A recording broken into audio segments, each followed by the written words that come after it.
summertime. I grew up on the beach. Summertime was a definite, even though we didn't have seasons, it was Florida. Summertime was like that time of year where things were just light and there was always some romantic feel in the air. It was nostalgic.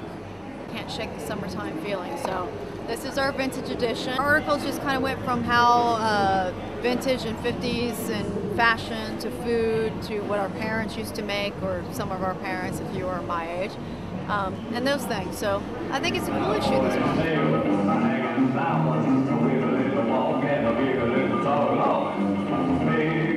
I guess what really attracted me to 50 style was the music.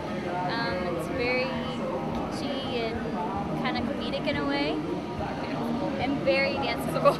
Very danceable. Danceable's a big for us. We like to swing dance, so that's our big thing.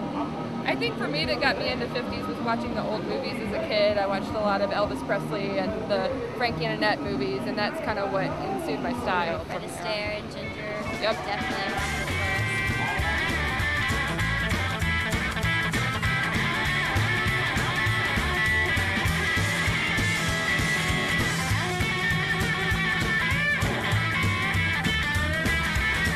We have so many different aspects of us, and you can hear it on the record that we just take like the vintage style of music and, you know, roots music, I would say, like blues, rock and roll, jazz, even punk rock, even just straight up rock and roll, and we try and play all of it that we can. Some of it encompasses all of that in one song, and some songs are specifically meant to be, you know, what they're supposed to sound like.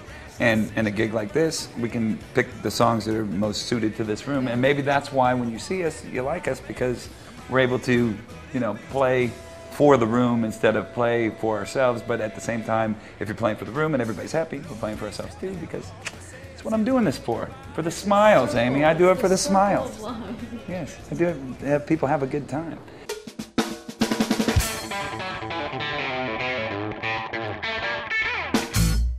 And next month's going to be rock and roll, and how rock and roll has affected society over the decades. So that should be a fun one. I got a date with the devil and a date with you. A date with the devil and a date